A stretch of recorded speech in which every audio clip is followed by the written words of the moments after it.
Welcome to the Irresistible You podcast. This is the place to get a dose of empowerment to create the life you crave and deserve. I'm your host, Amy Beltran, CEO and founder of Irresistible University. Through my signature online coaching program, I teach women just like you how to ditch the body image issues, gain confidence, and lose the emotional weight to look and feel irresistible at any size. If you like this podcast, you're going to love my group coaching program. If you would like to learn more about the program, including the investment, what's included, see client testimonials, and to sign up and enroll, please head over to irresistibleicing.com/course. The link is also in the show notes. Welcome back to the Irresistible You podcast. If you are new here, hello. If you are an OG listener, thanks for coming back and listening. Today, we are going to be talking about the concept of desperate dieting and what you should be focusing on instead. For those of you that are longtime listeners here, you know that Irresistible You comes with its own dictionary of terms and concepts and things that we talk about here, and desperate dieting is no different. So let's talk about what that is. Desperate dieting is what you do when you fall off the weight loss wagon and you feel like a total failure who is never going to lose her weight. So out of that feeling of desperation, that feeling of misery, you decide to go out and find a quick yo-yo diet, a quick fad diet that promises to get the weight off as quickly as possible by a certain date. How many times have you repeated that cycle? Desperate dieting is never going to give you the life that you're craving, okay? The life that you crave is about more than just weight. The life that you crave is about so many other things that you're putting on hold, waiting for the weight, not because of the weight, but because of what you have decided the weight means, and you've allowed that to be a shield in your life to hold you back from what you want. So in this episode, I'm going to share with you what you need to do instead of desperate dieting if you want to get the weight off for the last time and you want to create the irresistible you version of yourself that you crave and deserve to be. So that is what we're talking about today, and we're going to be diving all into all the things. So let's get started. All right, so first and foremost, I think what we need to do here is we need to break down the concept of desperate dieting and what that means in the first place. So desperate dieting, let me put it in this perspective. So there's another term here or concept that we talk about on the podcast, which is the yo-yo diet, body hate, shame cycle. And I want to talk about desperate dieting in the context of that cycle. So the way the body hate or the yo-yo diet body hate shame cycle works, it goes like this. It's like, you're feeling so bad in your own skin. You don't like the way you look. You're feeling really fat. You're feeling really miserable. And so you go and find the quickest, diet that promises you these insane results. You're going to lose X number of pounds by this date. And all you have to do is eat grapefruit. All you have to do is take this pill. All you have to do is X, Y, and Z, right? We all know that. We all know those diets. We've all done them. We've all tried all the things.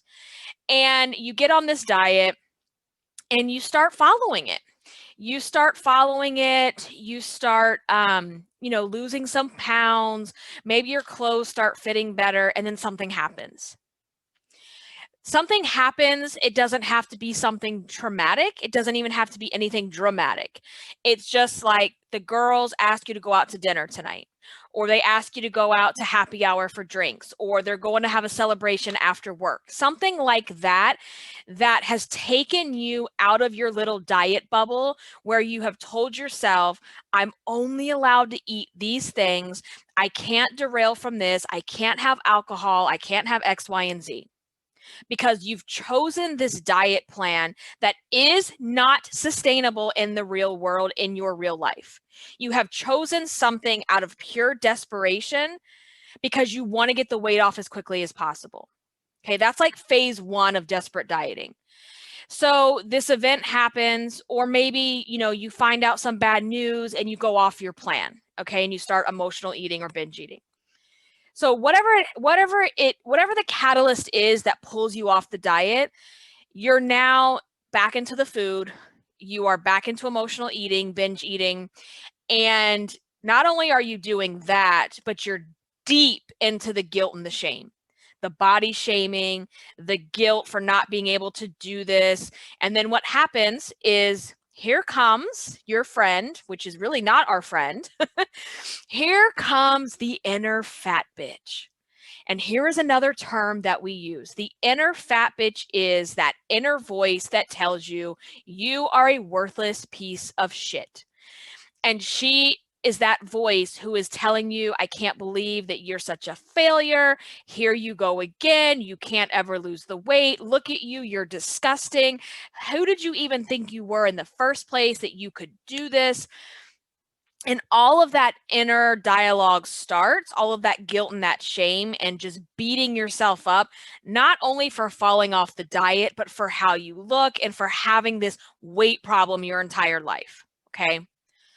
So how long you sit in that, for everybody, it's different. Sometimes you might sit in that for a couple days, a couple weeks. Sometimes we sit in it for a couple months. Some people are sitting in that for a couple of years, to be honest. Okay. So at some point, as you're going through the guilt and the shame and that you're back in the emotional eating, you just find that you're disgusted. You can't do it anymore. This is so gross. I don't like the way I look. I don't like the way I feel. Something has to change. Okay. And as you're thinking about what has to change, you're trying to figure out how you're going to do it. So what do? You go back to the drawing board and you're on the search and the hunt and the desperate search for another diet, another quick fix. And because you didn't, and so this is where desperate dieting really, comes into play, is that because you didn't lose the weight originally that you promised yourself you would lose, and you told yourself this was it, this was the last time, I'm never doing this again, I will get this, this weight off by this date or by this event. And let's say it didn't happen. We see this a lot when we tell ourselves we're going to lose 50 pounds by our vacation. And then the vacation comes and and I'm using air quotes, guys, we only lose 30 pounds or we only lose 20 pounds. And so now we don't feel like we deserve this vacation. We don't feel like we deserve to show up. We don't deserve to put the bathing suit on. We don't deserve to have fun, because in our minds, we are this disgusting, like, ugly, fat person who doesn't deserve to be there, who, like, that doesn't want to be seen, that is so embarrassed. And because you feel like you lost time, like you feel like you have to make up for that lost time because you didn't reach the goal by the certain date, this feeling of panic, this feeling of desperation, this feeling of it's really ultimately it's a feeling of panic and desperation. And for those of you that are listening that have been through this, you know exactly what I'm talking about. So this feeling of panic and desperation washes over you. And let's say the vacation, so we're using that example, the vacation hasn't happened yet. Let's say it's happening in like 3 weeks. And you are like 30 pounds away from where you said you would be. Now you're feeling desperate. You're feeling panicked. And you're just looking for something that's going to catch up all this weight that you needed to get off. So you're looking for anything. You're looking for a quick fix. You're looking for a magic solution. You're just looking for something to, quote unquote, catch you up to this place that you thought you would be at because you're so desperate. That is like one example of what desperate dieting looks like. This is just one example, okay? There are many, many different other examples I could give here, but we would literally be here all day recording this episode. So I think you get the point here, what desperate dieting is, where it comes from, what it feels like, and what I want you to get out of this episode is I want you to start switching your mindset out of desperation into long-term success. And long-term success in the sense of not just getting off the weight, but getting out of the guilt and the shame and the body hate shame cycle. Okay? Because that stuff will eat you alive. And so we have to get out of this cycle of desperate dieting. And when you're doing the desperate dieting stuff, you feel like this ball of stress who is wound up so tightly, trying to control every possible outcome, just not enjoying and living your life.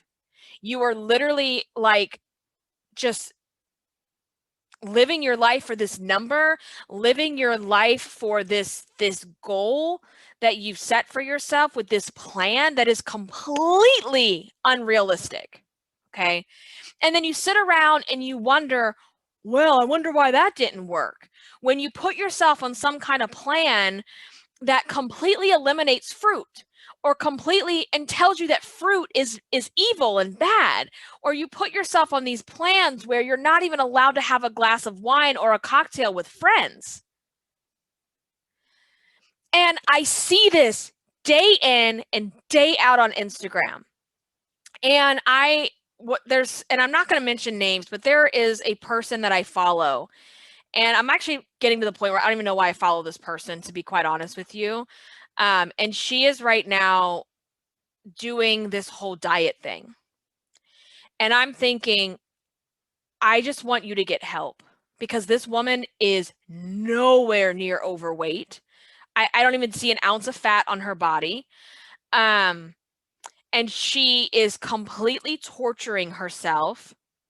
She is just completely restricting herself. And I wish that she could see through other eyes how ridiculous it is, that there's nothing wrong with her body. There is nothing wrong with her lifestyle. And I wish that she could see how toxic this thing is that she's doing.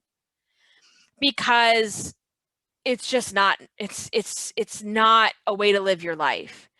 And I see it all the time. And that's why I tell you guys, like, yes, my podcast for the most part is geared towards women that have an actual weight problem, that are overweight or have been overweight most of their life. But I also have listeners who are not overweight. And I think that body shame and not loving yourself doesn't discriminate based on size. You could be 300 pounds or 100 pounds, and this is an epidemic among women, that we don't feel good enough. We don't feel thin enough. We don't feel pretty enough. And so when you don't feel enough of something, you will do things out of sheer desperation. You will do things because you think that is the only way to be enough, to be accepted, to be loved. And it's something we have to stop doing, because it's not, at that point, when you're desperate dieting, you're not living your life, you're existing.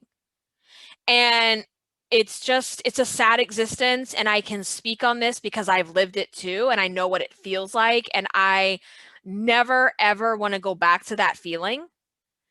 And here's the other thing. Even when you start to adopt a more irresistible you lifestyle,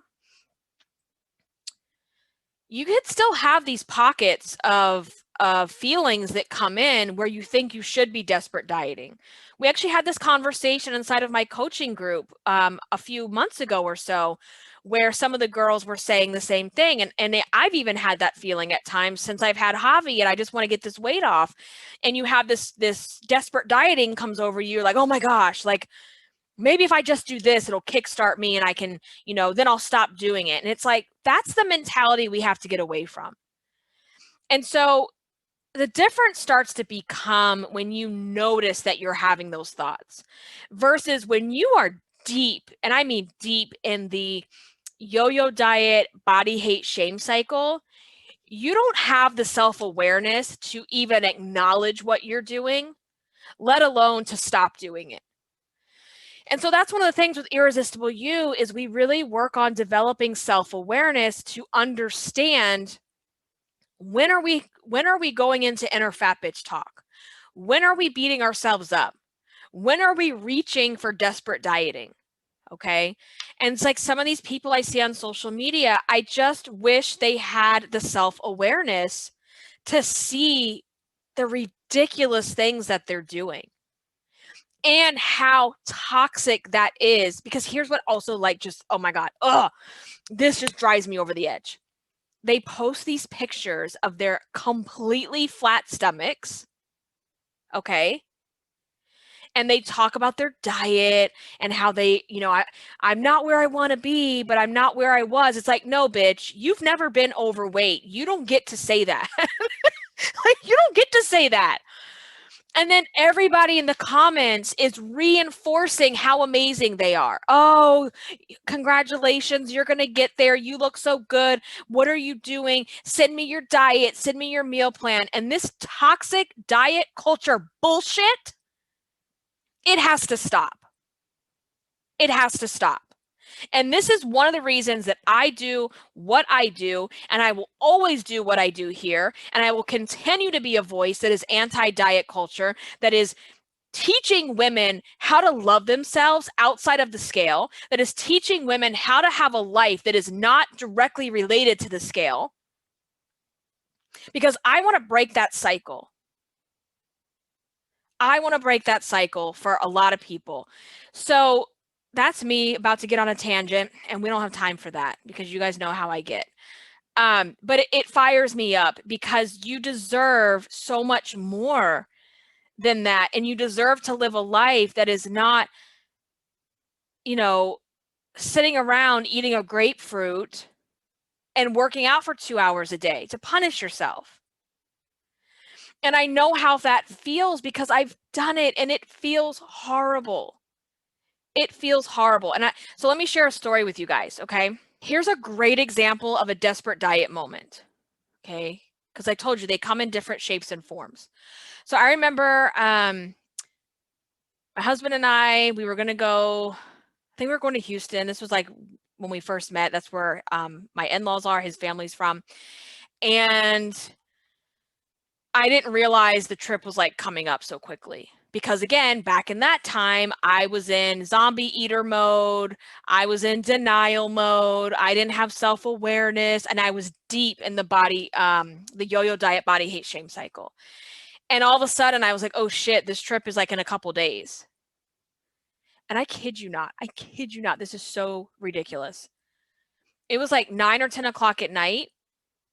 And I was like, I'm going to go for a run. Number one, I wasn't even working out, period, at the time. And number two, I was not a runner. So I decide I'm going to go run around the neighborhood at 10 o'clock at night. And I went so hard that I think I almost threw up because in my mind at the time, out of desperation and misery, I thought, oh yeah, you're going to lose like 60 pounds in 2 days because this trip is coming up. And now we got to make up for lost time because you didn't do what you said you were going to do, and blah, blah, blah. So that again is like that desperate diet moment. Okay. And that's maybe something we'll talk about in the Facebook Live, as I want you guys to come into the group when we do the live. And I want you to share, what are your desperate diet moments? And remember, all of this is private because it is in the private podcast community. So it's only people that are, part of this podcast. No one on your timeline, your aunts, your uncles, your cousins, your kids, your friends, they're not going to see it. Okay. So let's share our desperate diet moments, because I think there is value in hearing other people's stories, because when you are in the body image that, I need to come up like a quick acronym or something for this because it's like a mouthful. But when you are in the yo-yo diet, body hate, shame cycle, and you're deep into it, you feel like you're alone. And I know for me, for so many years, I did not think there was anyone else out there that understood. And it's because I did it in a bubble. We weren't talking about this. We didn't have social media then. We didn't have these podcasts. We didn't have these discussion groups. They weren't a thing. And so I just thought I was this like weirdo who did these things. So I think there's value in hearing other people say like what they're doing or what they've done so that you feel validated in your own journey. So make sure you do come on over on Tuesday at 11 a.m. Eastern time to that Facebook Live, and we're going to talk all about desperate dieting. So now let's think about, instead of desperate dieting, I want to share at least 6 things with you that you need to be doing instead. These are things that you need to be doing if you want to break the cycle, if you want to lose weight for the last time, if you want to stop attaching your self-worth to the scale, and you want to finally create a life that you love and a life that you crave. These are the things that you should be focusing on. Okay, so let's get into it. So number 1, okay, ladies, I want you to go ahead and start clutching your pearls, because I know you will, because this one makes everybody clutch their damn pearls when I say it on our coaching calls. You ready? I want you to throw away your weight loss timeline. Yes. Please throw away your self-inflicted weight loss timeline. Okay? I know that that is so pearl clutching because it has been embedded in you through diet culture, through society, that you have to lose weight by a certain date. Because that's where desperate dieting comes from in the first place. Is I didn't lose the weight by the cruise. I didn't lose 100 pounds by the wedding or by the reunion or whatever. And so because I didn't do that, I suck. I'm a failure. I'll always be fat. I'll always be miserable. I can't do this. Pity party, want. Okay. And we have to get into a practice of thinking about things differently. If you want to change your life, you have to change the way you think. And if you're not willing to change the way you think about things, you're not going to be able to change your life the way that you want. And one of the things you have to be willing to change is the way you think about weight loss in the first place. So number 1, and this is all going to like make sense as I start stacking these on, you have to throw away the timeline. Now, when I say throw away your weight loss timeline, that doesn't mean throw away your goals. That doesn't mean that you can't have goals. You should have goals. But what we have to get away from is this, I'm so tightly like wound about, I have to lose 30 pounds by May 1st when the pool opens, or I am a failure. Because the thing about the timeline, you can't handle a timeline right now. You can't handle a timeline right now because of what you make it mean. Because you attach, if I don't reach this goal by this date, I am X, like fill in the blank. You are what? What is it that you tell yourself? Let's talk about that in the Facebook Live. What are you telling yourself that you are if you don't reach this deadline? So we're throwing away the timeline, because here's how you break the yo-yo diet shame cycle.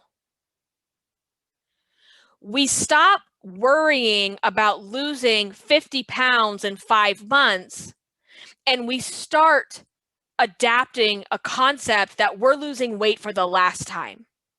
So it doesn't matter how long it takes. It takes as long as it takes.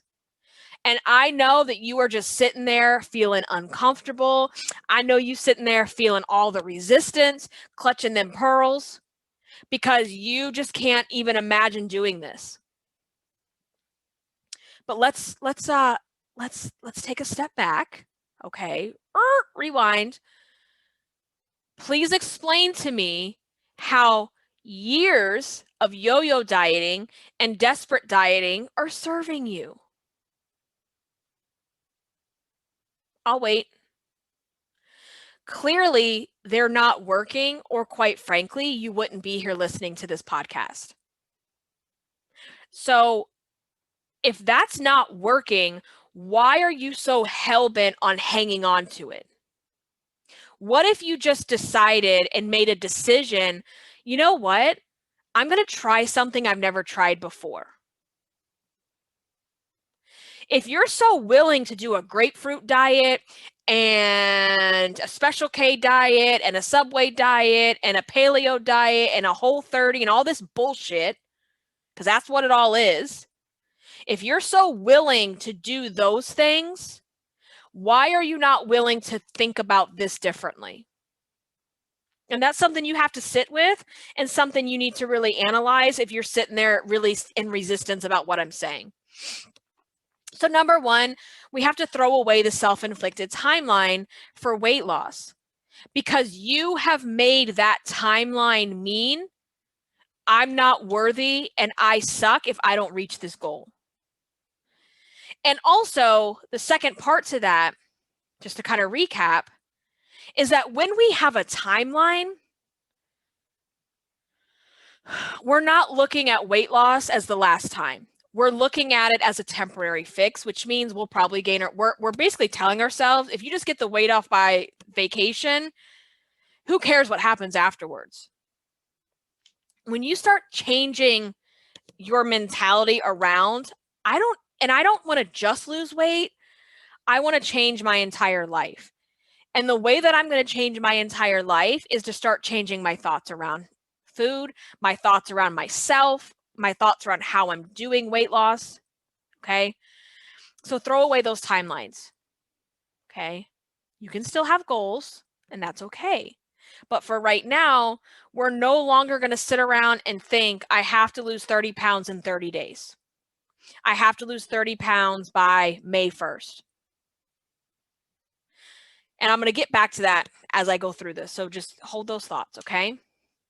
So number two, another thing that you have to adapt, this is another mindset shift, is you have to acknowledge that there is no quick fix or magic diet.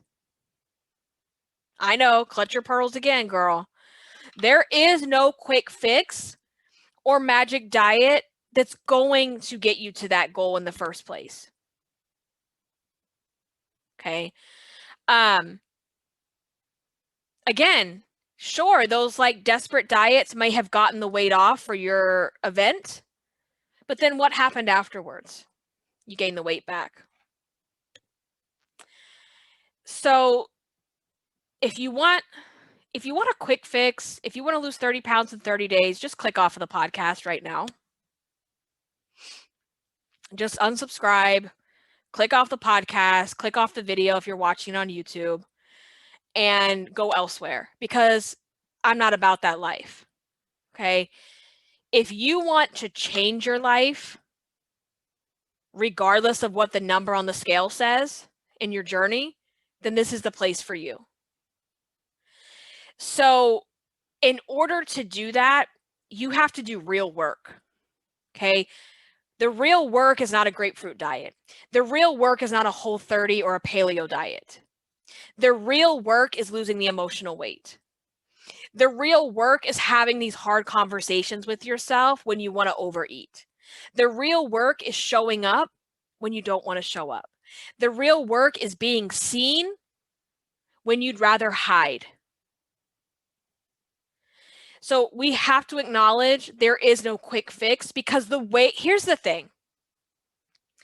The way that you feel about yourself is not just about the weight. The way that you feel about yourself is so much bigger than the number on the scale. The way that you feel about yourself is limiting you from living a life that you really want to live. The way that you feel about yourself is how it manifests is you not showing up to play with your kids. It's you not going for the promotion. It's you not starting the business that you wanted to start. It's you not wearing the clothes that you wish you could be wearing. Because I don't care what your size is. You can wear the clothes. We're not living in the 90s or the early 2000s where the only plus size options are some ugly ass Lane Bryant clothes and what was it, Catherine's and all this other bullshit. We're not living in those days anymore. We got plus size fashionable clothes all over the internet. Okay. So it's you and how you feel about yourself. It's you and how you're allowing the weight to control your life. So no diet and no pill, nothing will fix that unless you are willing to do the work of losing the emotional weight. Okay. And here's another thing I want you to really, really think about as it relates to this. If you have a lifelong journey, struggle with your weight, with how you feel about yourself, your confidence, your body image, your self-esteem, what makes you think that just because you decide to go on a diet, you decide to go on a weight loss journey, that all of those things that you've been doing for the last 20, 30 plus years are going to magically stop because your diet started today? Really think about that. How badly you treat yourself, even when you're losing weight in a healthy way. So let me explain what I mean here. So when you start eating better, let's not even talk about bullshit diets. Let's say you're starting to eat cleaner, you're starting to eat in moderation, you're starting to eat healthy, and you're on this journey, okay? And then you have a stressful day. And because you have a stressful day, you emotionally eat and you overeat for the day. And then what do? You beat yourself up. You tell yourself you're a worthless piece of shit. You tell yourself, see, I told you can't do it. And you go through all the inner fat bitch talk. Okay. And you're like, I told myself this was the last time. I would never do this again. I will never restart my diet. I will never overeat again. Couple things here. Number one, this goes back to if you've been doing this, and this means overeating, emotional eating, struggling with weight, struggling with how you speak to yourself. If you've been doing all of that for a lifetime, it's not going to magically go away because you decided today, I'm going to eat better. Because you decided today, I'm going to start walking every day. You are literally going to need to learn how to reprogram your brain from a lifetime of beating yourself up, from a lifetime of desperate dieting. So you have to get out of the mindset of I'm starting over. There is no more starting and stopping, because that's another thing out of desperate dieting is like, well, I blew it. I went out to eat and oh my God, I was a human being and I had some drinks and I had an appetizer. Oh my God, I just blew it. I'm a horrible person. No, you're called a human being that went out and had a good time. And because you do that, you tell yourself, oh, I can't do this. I'll start over again tomorrow. I'll start over again on Monday. There is no more starting and stopping. Because when you decide to throw the timeline away, this is now a journey, and a journey has bumps in the road. There is no more starting and stopping. It's now an opportunity to have a conversation with yourself about how could I do this better next time?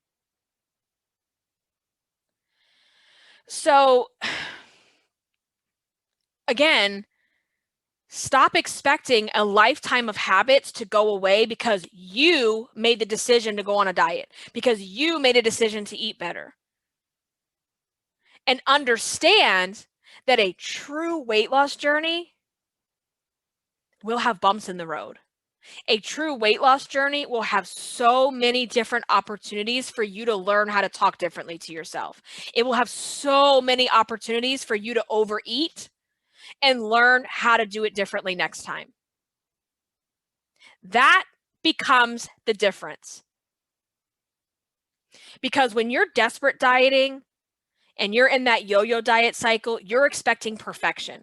You're expecting that because you went on this diet, because you started Monday, because you started on the first of the month or the first of the year, if you have a bad day at any point, you're now a failure.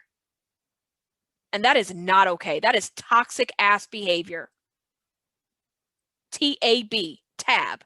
Toxic ass behavior. Write that down because that's about to be a new term on the podcast. Tab. You are doing some toxic ass behavior and it has to go. It has got to stop. So there is no quick fix. There is no magic diet, because we are working on ourselves. We are working on our thoughts. We are working on our emotional weight. And that is so much bigger, so much more important, so much like, it's just so much bigger and broader than I'm on a diet. I'm on a diet and I can't eat bananas because bananas are bad. Like, I can't have grapes. Get out of here with that stuff. Come on. Okay. I'm getting hot. I'm getting hot, y'all. It's hot. I get fired up and I start getting really hot in here talking about all this stuff.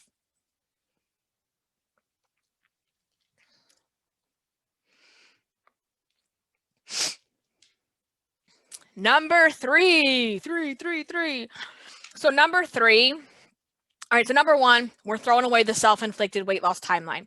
Number two, we're acknowledging that there is no quick fix, okay? Because we have a lifetime of behavior that we are working on. And we cannot expect that to just magically go away on day one of a diet. Number three, there is no final destination.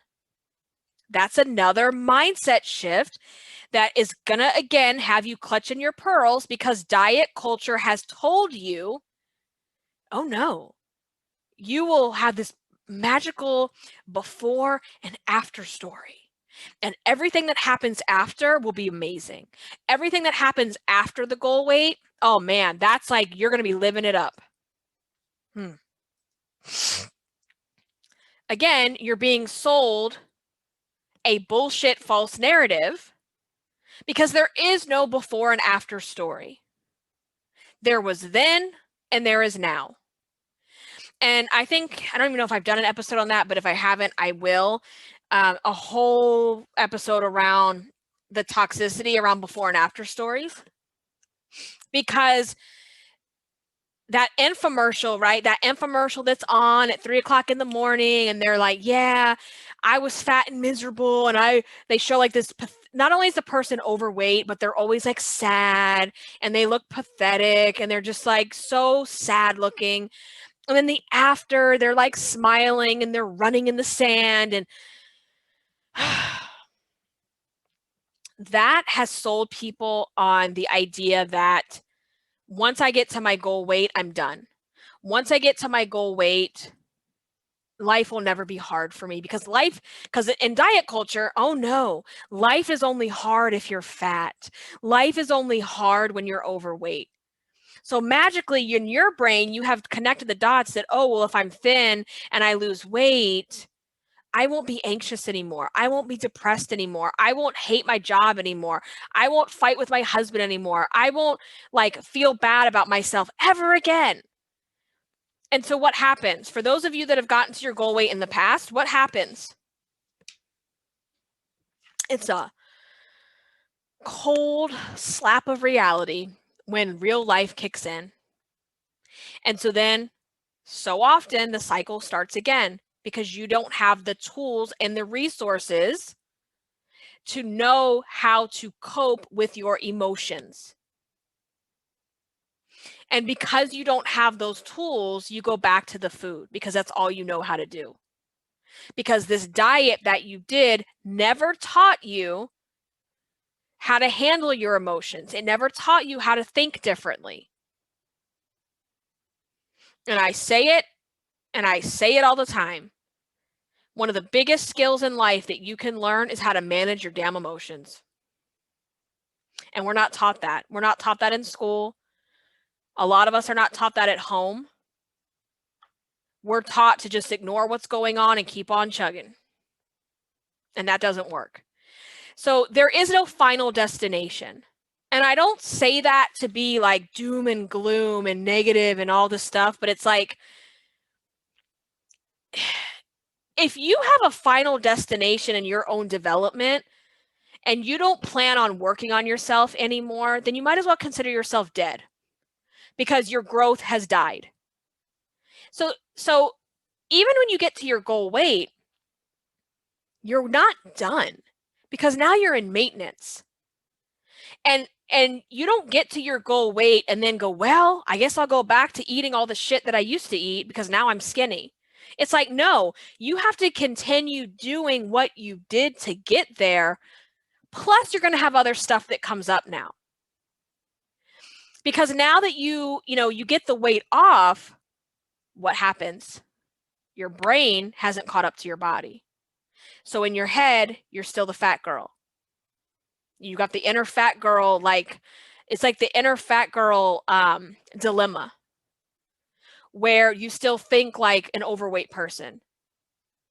And then you see a picture and you're like, oh, that's what I look like? I thought I was so big. Or you still automatically go to the plus size section. Or you still automatically don't look for certain types of clothes because you don't think you're allowed to wear them because you didn't do that work on the way down. Or for those of you that have had weight loss surgery, and I have people in my coaching program that have had weight loss surgery, they've had loose skin surgery, and they still ended up working with me because they had these surgeries that they thought it was going to fix them, and it didn't. It physically got the weight off and helped with that, but the feelings, the emotional weight, the inner fat girl stuff, it's still there. So there is no final destination. We're just in a continuous loop of growing and developing. So I think this kind of ties into throwing away the timeline for you to understand this is not a race to get the weight off as quickly as possible. This is the rest of your life. This is your life. Okay, this is your life, and I need you to take it seriously. This is your actual life. And the weight is one little component of it. It's just one component of everything else that's going on. And just because you get weight off doesn't mean you never have another bad thought about yourself. Of course, you're going to have bad thoughts about yourself the rest of your life. You're going to have days where you look in the mirror and do not like what you see. So that's why you have to like get these skills in your tool belt on how to talk better to yourself, on how to think differently. Because your body, even though you lose weight, your body's still going to go through changes the rest of your life. There's this other thing that happens in life, and it's called aging. And so then you're going to have all kinds of bullshit around aging because you didn't learn how to love yourself no matter what. You didn't learn how to have conversations with yourself when you don't like what you see in the mirror. So stop thinking that you have failed. Like, this happens all the time. Like, you lose your weight and then you look in the mirror one day and you don't like what you see and you think that you have failed. You haven't failed. You just haven't learned how to talk differently, how to think differently, how to lose the emotional weight. You haven't learned how to have a relationship with you. You know, think about the relationships in your life, be it your children or your husband, your wife, okay? Do you like them all the time? No. I love my husband. I love my children. There are moments and pockets of time in the day where I don't like what they do. But that doesn't mean I've stopped loving them. I may not like a certain behavior. I may not like a certain sound. I may not like a way that they do certain things. But I fundamentally love and adore them still, unconditionally. And that's where you have to get with yourself, is that you have to unconditionally love yourself, even when you overeat. Even when you don't think you look amazing. Even when you want to beat yourself up. It's okay to have bad thoughts. It's okay to not like what you see in the mirror. It's okay to overeat. You're human. But that is all of this is part of the process of getting yourself out of desperate dieting culture mind. Because diet culture has taught you, it's like, oh my God, if I have an X or a red mark on my calendar because I didn't work out, I'm now like this shit person. It's like, no, it's called being a human. It's called you're not perfect. And you need to tell your ego to take a back seat. You need to tell your ego to slow its roll, because your ego is the one driving all this stuff. Because I hate to break it to you, you're not perfect and you're never going to be perfect. There is no amount of weight loss that will make you a perfect human being. Period. So, you know, it just takes so much pressure off when you acknowledge the fact that, okay, this is a journey and I'm going to have F-ups and I'm going to have days where I slide backwards and I'm going to have negative thoughts and I'm going to not feel good about myself all the time. I'm not going to want to do this all the time. And that is okay. And it's like, I don't know, it's like, that's the magic, guys, is when you acknowledge that this is how it's supposed to be, and that I have to rewire my brain for all the toxic shit that diet culture has taught me to believe about myself. And I get to decide to do things differently. I get to decide to break this cycle because I want to. So, number 4, something that you need to start doing to get out of desperate dieting is you need to focus on consistency. Stop focusing on perfection. Instead, I want you focused on consistency.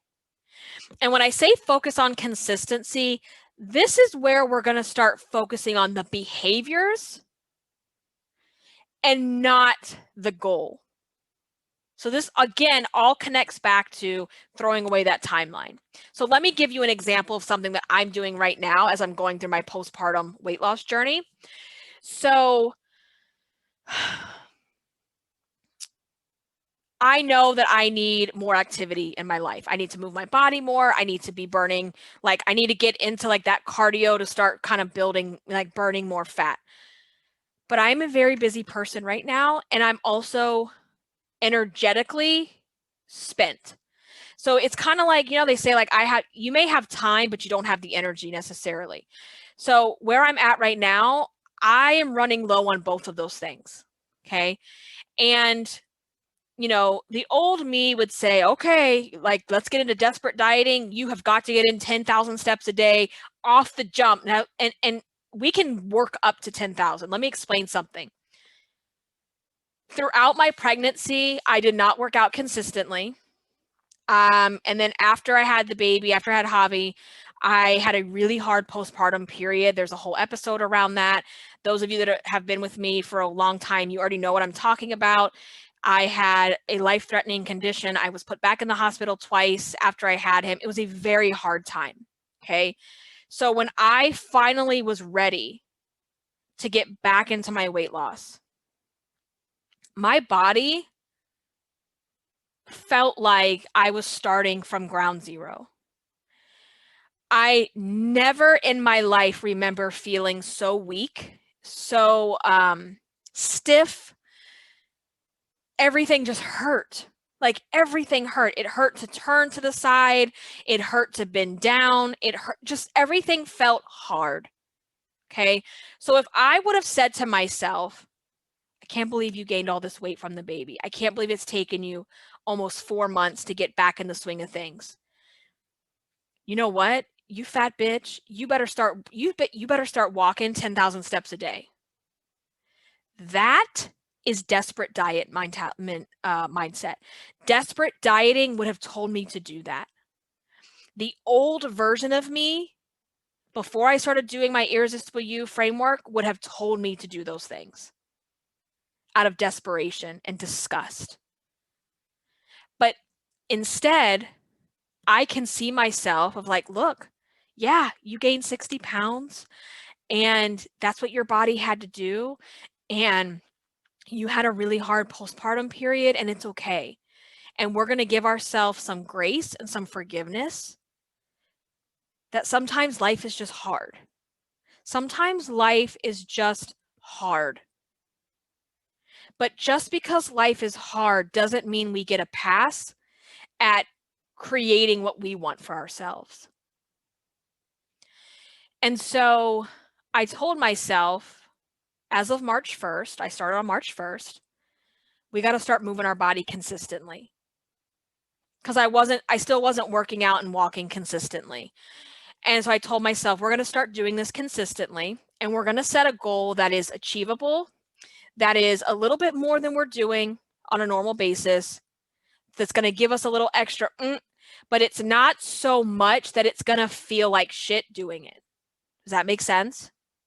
So what I decided to do is that every single day in March for 31 days, I will put in 6,000 steps a day. Okay.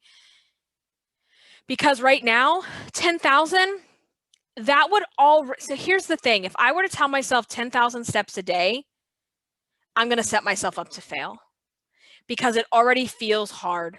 It already feels unachievable because it probably is right now with given where my energy levels are, where my time is between the business, between my two children, between just trying to have a life and getting back in the game when I feel like I was starting from scratch.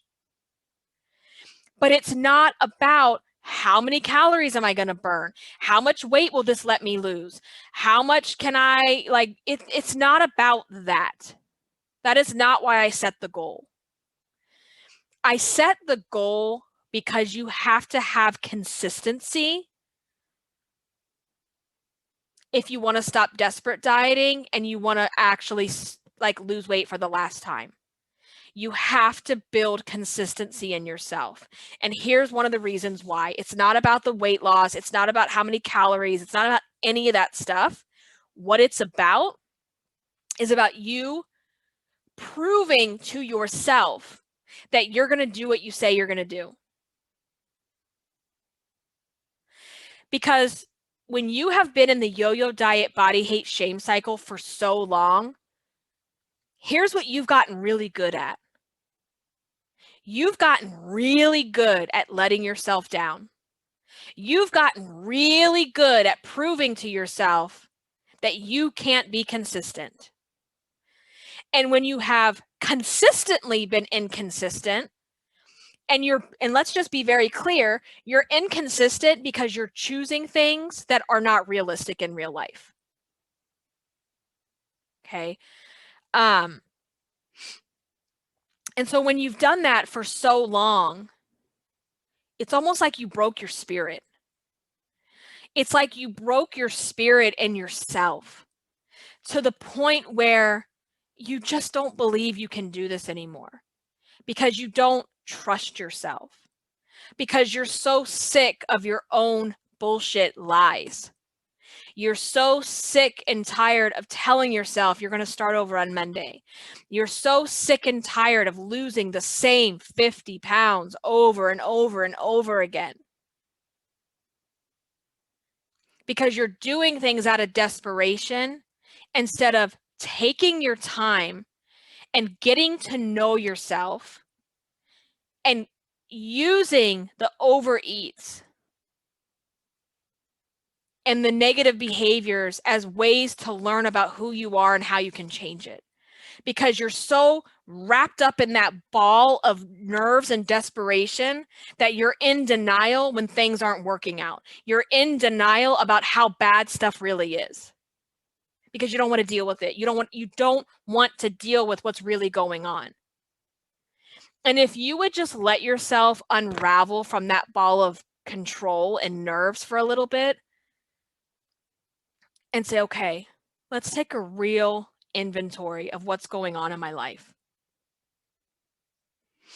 How am I showing up? How am I being consistent? What is it that I want? Why am I choosing these diets? How do I want to change my life? Because continuing on this yo-yo diet, body hate, shame cycle, it is not a way to live. I speak from experience. It is not a way to live. It is absolutely miserable, is what it is. So consistency is what you need in your life. And we're not going and getting consistency from the grapefruit diet or some other bullshit fad diet or the skinny fitness model on Instagram's detox tea that she's selling you. That's not where we're getting consistency. We're going to build consistency in ourselves by setting an achievable goal. And then we get to do something else. This is number 5. We get to show up. We get to show up for ourselves. You have to now show up. You don't get to zone out. You don't get to tell yourself, oh, I'll do it tomorrow. I'm tired. Well, I'll start over on Monday. Because every time you do that, once you've set this goal for consistency, you're chipping away at your trust. You are chipping away. Get like a little like, I don't know what you call it. Like the people that like look for diamonds. I don't know what those things are called. You're chipping away at your confidence. You're chipping away at your trust. And what does that do? It completely dissolves your self-esteem, your self-worth, and your self-love because you don't have belief and trust in yourself.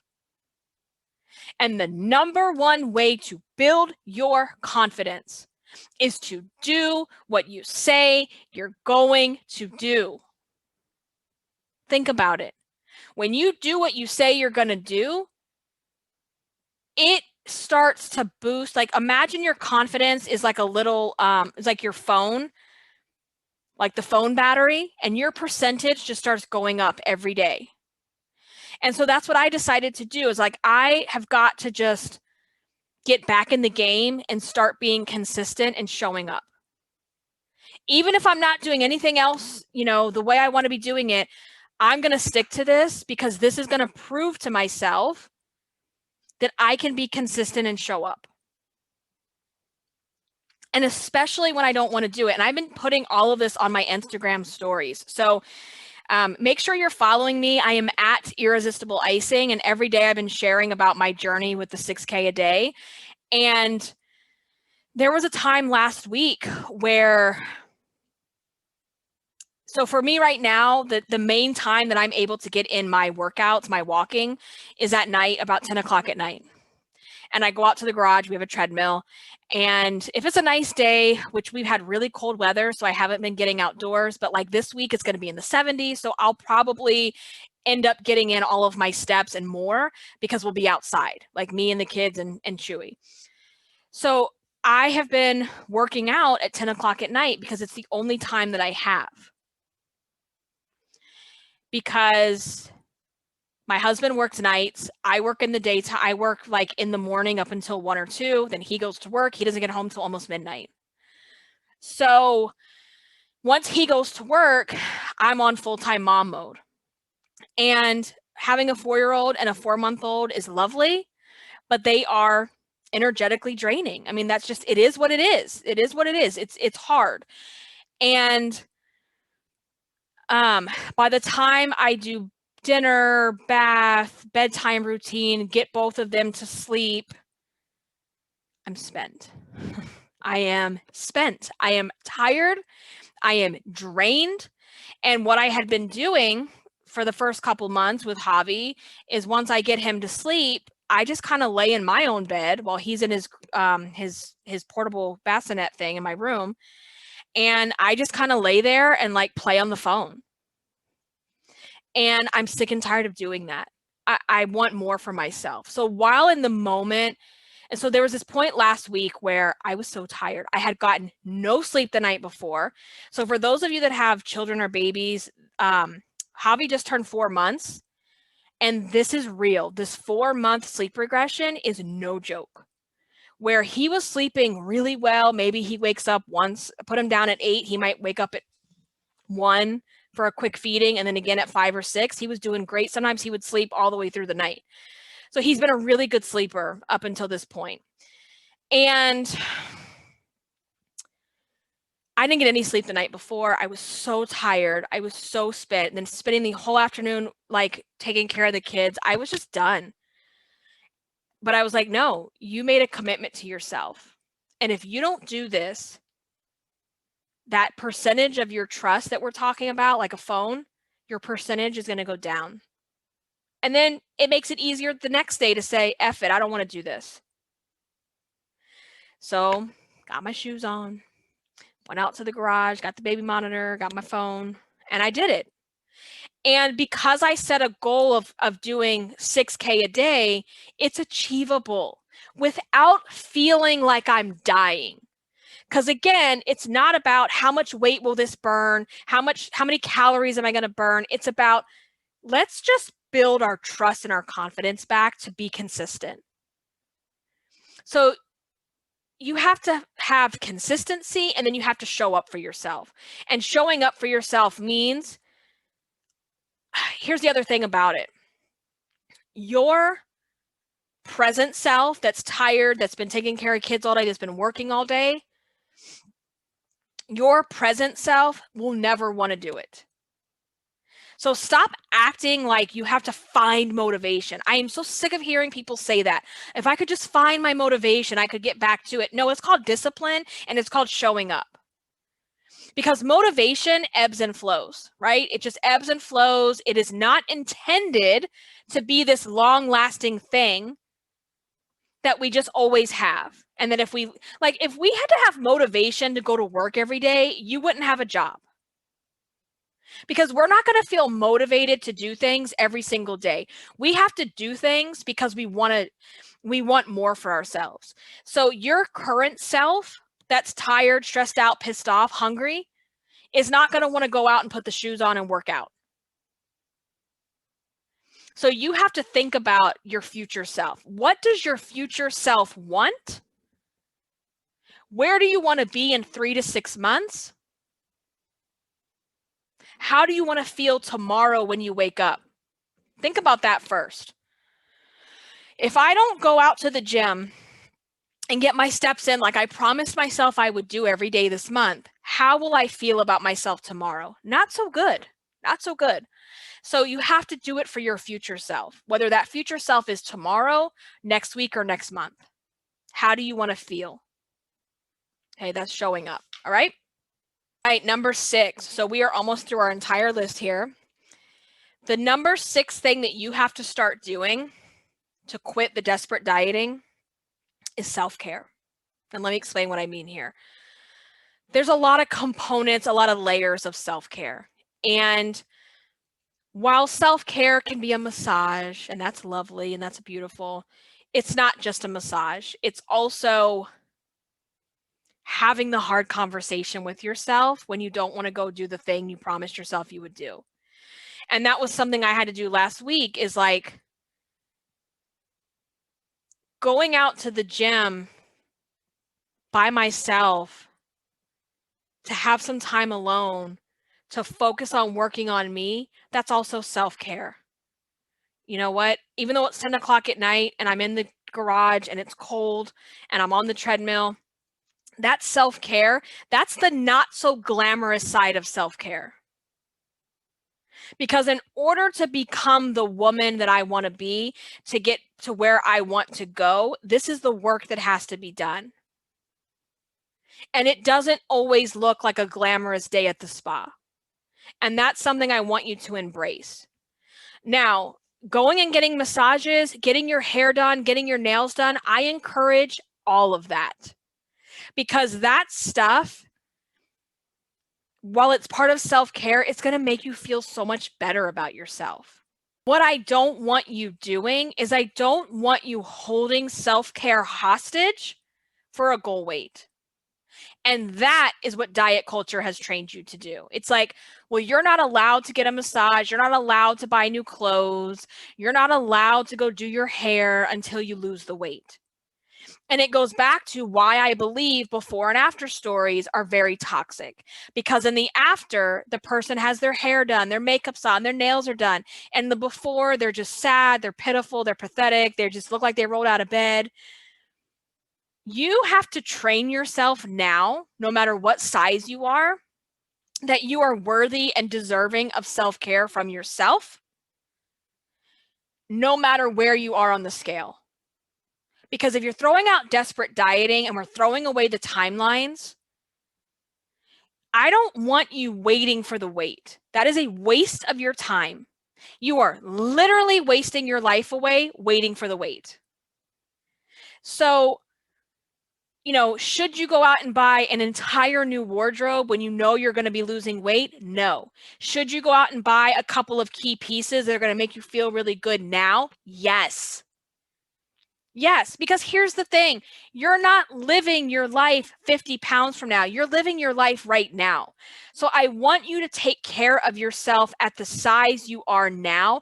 And again, let me tell you, this takes off so much pressure. It takes away so much pressure when you give yourself the permission to look and feel good at this size.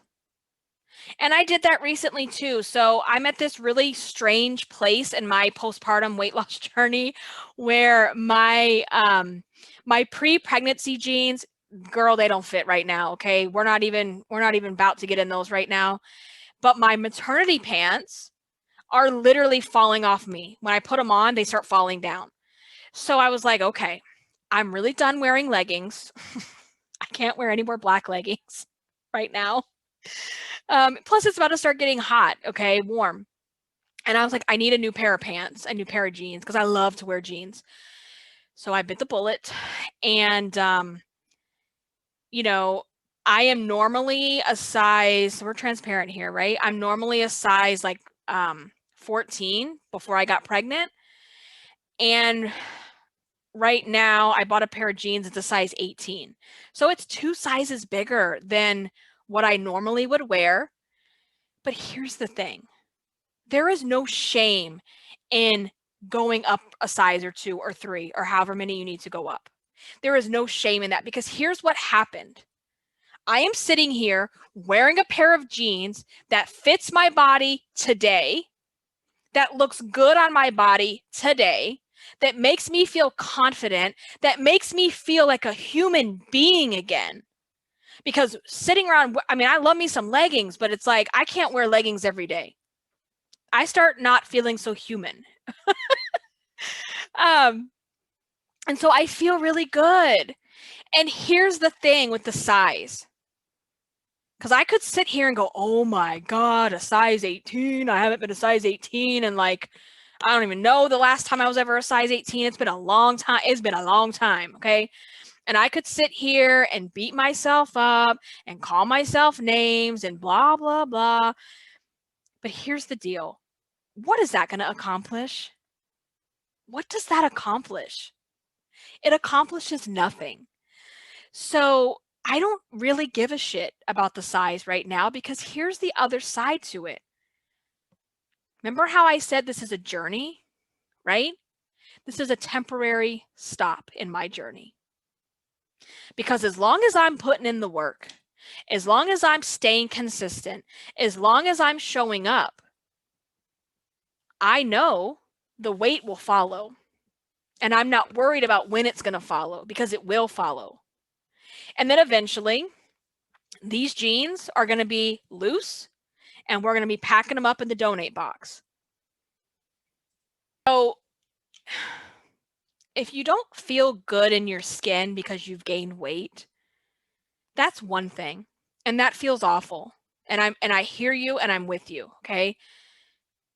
But to then punish yourself by not wearing clothes that fit you, by not wearing clothes that flatter the body you're in now, that adds an additional layer of suffering that is actually optional. Because you can't rip the pounds and the weight in the stomach off today. Okay, it just doesn't work that way. And even if you're eating right, you're exercising, this weight isn't coming off like quickly. It's not going to come off in a few weeks. It's not going to come off this month probably in the amount that you need to like change sizes, okay? So why not take away some of that unnecessary suffering and go and buy the clothes that fit you now? Why are you so ashamed of it? It's not defeat. And I think that's what a lot of you think is like, well, if I buy the bigger size, then that means I'm not going to be motivated to lose weight. I don't know about you, but I don't feel really motivated to lose weight or live a happy life if I'm sitting around hating what I look like in the mirror because of the clothes I'm wearing. How about if you change your mindset that if you wore clothes that fit you now, it would give you this little boost of confidence that's going to make you want to be consistent, that's going to make you want to show up for yourself. Because when I get up in the morning and I don't do my makeup and I kind of roll out of bed, guess what the rest of my day looks like? It looks pretty shitty because you're setting the vibe, you're setting the energy for the day. When I wake up in the morning, I get dressed, I put my makeup on, I put my jewelry on, I put my outfit on, I wear jeans. I feel much better, more confident. I go out and I attack and tackle the day. Okay. So self-care is so important. It is so necessary, and it is not something you hold hostage for goal weight. It is something that if you want to get to goal weight, you have to start doing. And even yesterday, so my husband had bought me a voucher for a massage for Christmas, and it was actually getting ready to expire. I was like, oh, I better go use this. And I haven't had an actual it's like a foot massage reflexology place that I go to, and it's amazing. And I had not been there since a year ago, since, this whole, what happened a year ago. And I had not been there in a year. And so I went, and it was amazing. And so many of you are going to hold back from doing something like a massage because you're uncomfortable in your body, because you don't like the weight that you've gained. But what if you just started and decided to start treating yourself good, no matter what size you are, so that by the time you get to your goal weight, that's just like icing on the cake. And you feel worthy and deserving no matter what size you are. So let's just recap what we talked about. Today, we talked about the concept of desperate dieting and what desperate dieting is, and that instead of desperate dieting, we have to get into a cycle of doing these other 6 things that I talked about. So let's just recap what those 6 things are that you need to start doing instead. Number 1 is I want you to throw away your self-inflicted timeline for weight loss. Number 2, I want you to acknowledge there is no quick fix and no magic diet, because you are changing a lifetime of habits. They are not going to just change because you decide you're on a diet. Number 3 is to acknowledge there's no final destination. There's no magic ending where you get to stop doing all the things that you're doing now. Number 4 is to focus on consistency. What kind of goals can you set for yourself so that you can be consistent? And number 5 is how to show up for yourself. How are you going to start showing up for yourself so that you can build trust and confidence in you again? And number 6 is practicing self-care. Now, not when you get to your goal weight, not 50 pounds from now, but today. How can you start practicing self-care? Those are the 6 things. So again, we are going to dive deeper into these topics. So get your questions, get your comments, get anything that you want to ask me live about this topic, because tomorrow at 11 a.m. Eastern, that is Tuesday, March 9th, we are going to go live inside of the Irresistible You podcast group on Facebook. And that is your opportunity. It's kind of like the after show of the podcast. So you listen to the podcast, you take your notes, you let it all digest, and then I want you to come up with your questions. I want you to come in there and let's discuss what you've learned here today. Let's break these concepts down. Let's get you the answers that you need, and let's talk about it some more. So tomorrow, Tuesday, March 9th, 11 a.m. Eastern, we will be going live inside of the free Facebook group. So if you are not a member, you need to get exclusive access. It is free to join. Make sure that you go and do that. The link is in the show notes, or you can search Irresistible You on Facebook in the groups column. All right, guys, I think that is it. Again, if this has been helpful, please head over to Apple Podcast and leave me a rating and review. That is the #1 way that you can support this podcast, to make sure that we keep putting out good content, to make sure that we find other women that need to hear this message. Thank you so much for listening. Until the next time, stay irresistible. Bye, guys.